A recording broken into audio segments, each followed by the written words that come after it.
I was watching this show Billions, and it's two opposing enemies on the opposite side. But each one, throughout all the chaos of them leading and strategizing and plotting their war and moving, they take some time to meditate throughout their day. You know what I mean? Both of them. Mm-hmm. And that was such an important key because you wouldn't think that these guys meditate. Here, these are billionaires, and you're talking about, district attorneys and all people in powerful position, but they all needed that time to stop and meditate and be present because that's where that strategizing mind works. That's when that strategizing mind works.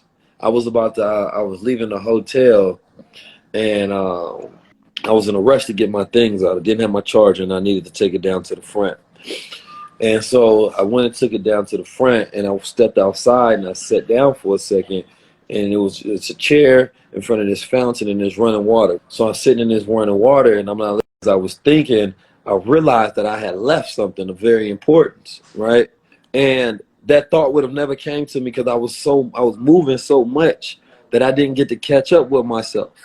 You understand me? That if I didn't sit down, then I would have left. You understand me? These important items. And it took me some time to sit down and to be connected with self so my brain can process and bring me up to present to be like, oh, you left this. That, you move it a little too fast. And throughout life, we need to stop. We need to slow down at all times so that our brain can bring us up to speed on all things going around us. It can let us know what we're missing, what we need, you understand me, to bring our thoughts into connection.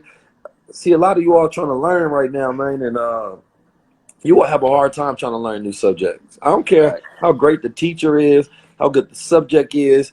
Regardless, you will have a hard time gaining and processing new information. You're moving too fast. You understand me? You're going to be stuck. You're going to be learning all of this and nothing go compute to when you wake up the next day and somebody say, hey, I need you to tell me what you learned over the last week. You couldn't break down a smidget of it. You understand me? And the reason is because your brain doesn't have time to process it so that you can grow new neurons. And if your brain doesn't do that, then you're going to have an issue. That's where we at right now, is making sure that we have that processing time. If your phone or your computer never shuts down, it never has processing time to download all the new software so that they can operate at a new updated speed. It's exactly how we are as human beings. We are human beings with access to phone technology, internet, and you can't focus long enough to be able to make you some of the simplest things on this planet Earth, and that's money. You got immigrants that come across this country with nothing. You understand me? And they figure out how to get their goddamn hustle together. So y'all got to stop making excuses for yourself. A brother hit me the other day, Keys, I want to stop smoking. I don't know how. Brother, just stop doing it. Grab your damn nuts and do it. What you want for me to do? Sprinkle some fucking magic powder on you and tell you some magical words and whisper it in your ear? Be a man about it. A man controls himself. You understand me? I ain't saying you got to be perfect and every aspect of your life got to be in control, but damn it, what part of your life is in control? Y'all got to stop making excuses for yourself and others. Don't come on here making excuses. Don't come on here soliciting nothing. Don't come on here. I don't solicit excuses around here, G. Because the thing about it is that this is a serious time that we live in. I don't want none of that softness. Y'all can have that. I don't want to hear that. Nobody text me afterwards or DM me, Keys, you got to go easy on the people. No, we got to go hard on the people because they goddamn too soft today. We need people to stop coddling feelings and rubbing shoulders, you understand me, with soft handshakes and telling people it's going to be all right. It won't be all right until you make it all right. How much game? Hold on, let me get this. Because this is what we need here today. You know what I mean? It's what we need here today. Yeah. I'm seeing what's going on with society. I'm seeing the young men, manhood getting thrown in the trash, getting punked, beat, bitched out. You understand me? And it's not a lack of examples because the Nation Islam got plenty of them brothers and soldiers out there in the streets. They show up and show out. You're not attracted to your better self and your better qualities. You're not attracted to what's right. You're attracted to what's wrong. See, when you're attracted to what's wrong, it's easy for you to get there. Here's a club flyer. Club flyer got these beautiful women in there partying. You seen the pictures from last night. I needs to be there. Shit, who was in there? Oh my God, I didn't know so many beautiful women existed. And you like, I gotta go.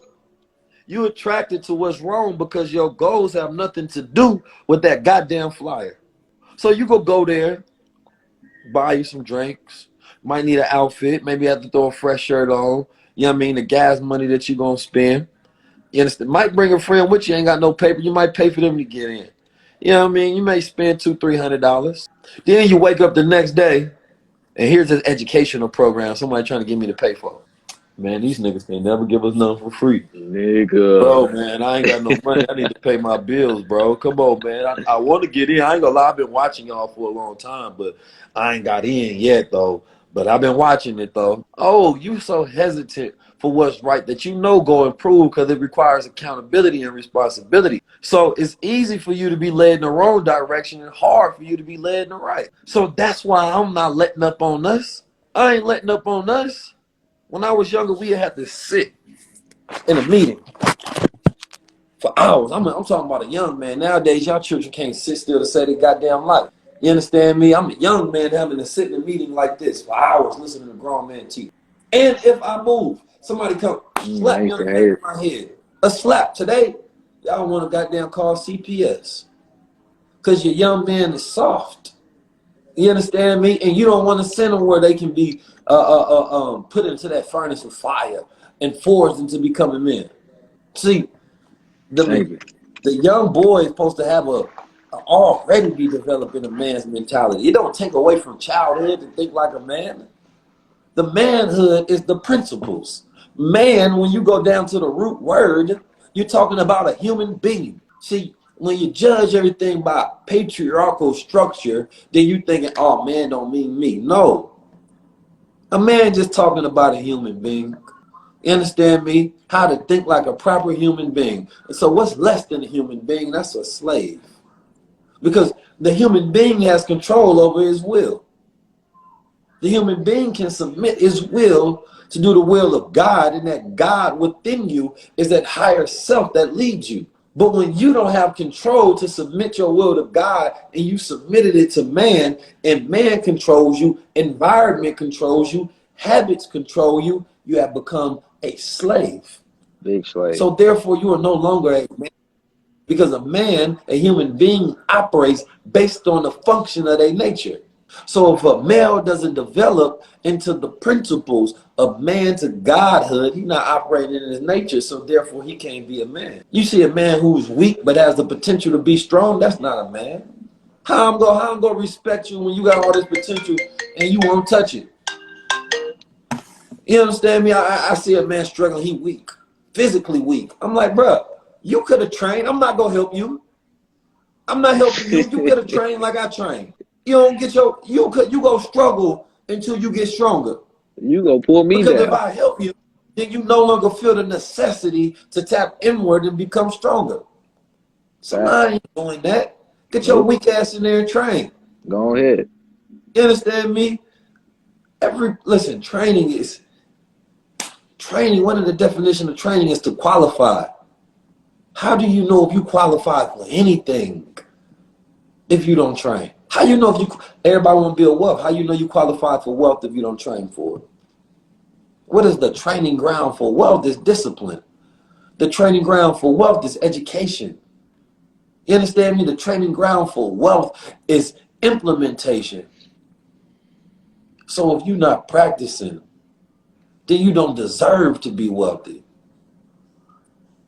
So yeah, we'll give you the game, but the execution costs. So don't come in here playing around. You understand me? Don't come in here looking for everything to be easy. And the goal right now is the great migration. This is what you got to understand, that this family is a business. And we've been looking at this thing all wrong for all along. Family is a business. So why you think we got a family business, right?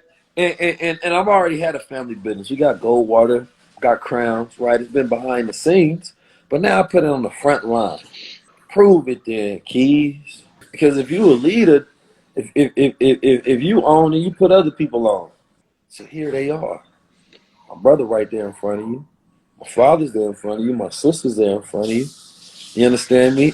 And it's a family business, and you realize that each family should represent something.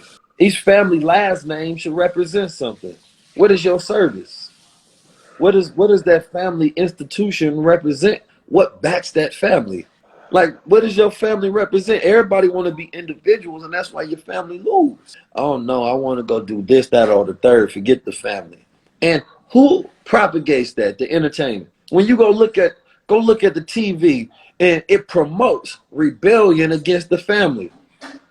Oh no, go the father done started a business, the mother done started a business, and they show the child that does not want, right, to push that business further because this child wants to go do something else. And that is supposed to be known as the expression of freedom and individual will, destroying the family legacy. So now this doesn't go further. And we took that programming as right. We thought that that was freedom. So now you feel like rebellion is your birthright. That's the only way that you can be free. Hmm. Instead of saying that no, maybe that's the Caucasian way, maybe that's the European way, but that ain't the God way. That's not how the tribes. That's not how our ancestors move. The tribe didn't move around the individual. It was around the collective. What serves the collective best? How do your gifts and talents and purpose serve the collective? It's not saying that you don't have them, but how do you get them to serve the collective? And it also doesn't say that you work within the mindset of the old. You figure out how to update these things and bring them into, right? And you have to learn and realize that as much as school educated you and programmed you, so did every single movie and song that you've listened to. And I promise you, you're putting in way more hours with the TV, the theaters, right? And the music than you ever did any educational institution. So the programming that you got from there is the basis of your thinking. So that's where you go deprogram. You think you're just deprogramming from the school, no, the school of thoughts. And whose thoughts programmed it? Well, I don't think it was a person that thought like me, looked like me, or had my best interest at heart that wrote that script. That director, that producer, they ain't have my goddamn interest in heart. They didn't know my perspective. They don't care about my people. So here I took programming from a people who don't give a damn about me. So why the hell would they put anything in there that would allow me to grow? So the reprogramming comes in. And that's what we learn, and that's what we check ourselves to be like, damn, every aspect of the way I think comes from the programming, right, of white rulership. And you don't want to think about, well, Keys, ain't no wrong. I got a lot of white friends. I got to do what I did. Man, no, you don't. No, you don't. You think you got white friends. But see, there is no friends with white because white is the opposite of black. Those not friends, those are opposites. See, anybody that has a white mind has the opposite mind of you. See, this is a color, this is a mind thing. See, imagine if we collectively agreed to lie and we fought for those lies. So you think you got friends because they can do some deeds for you, but what do they do for your people? How are they fighting against the institutions of racism and white supremacy? They ain't doing that, they ain't your friends. How are they fighting against the historical lies that have been perpetuated against our people? How are they fighting against the politicized agendas that's been going against our people all of this time? Oh, but they your friends. Well, then how come things ain't equal? How come we ain't got equity? How come we ain't got justice? Oh, but they your friends. Oh, they can't be a friend to one black person unless they're a friend to all black people. I want y'all to understand that. That's like you got a friend that's cool with you, but they don't like your family though. What? What? Oh no, I'm just gonna do a couple favors for you. Forget the rights of your family though. Wait a minute. See, this is where it gets diabolical and by nature. This is where you get so confused because you are allowing people who don't have the best interest, who don't have a fight in them for your family, to allow them to call you friend. And then you end up having more interest for them and their family than they could ever have for you and yours because of what they do for you. So that becomes the most selfish relationship on the planet Earth. The most selfish. Because of the way you thinking about it. And you never thought about it that way. Oh, I never thought, I ain't want to think about it. I don't want to know about all that. Nah. See, all of those who don't want the masculine black man to speak up are my enemies. Mine You too. don't want me to speak a certain way. Don't want me to think that it's going to embarrass you. Think that it's going to be too loud, too powerful. That's y'all my enemies. Because my very existence threatens your comfortabilities. It threatens your comfortabilities. Like, what? Me speaking like this? You don't want who to find out? I don't give a damn about them. If your dream doesn't fit the power structure and the dynamics of the original people being back on top, then damn your dream. That's what I want y'all to understand. That's where we at in this time, in this day, in this age. You know what I mean? So don't make no more excuses, man. It's too heavy out here for you to be acting weak.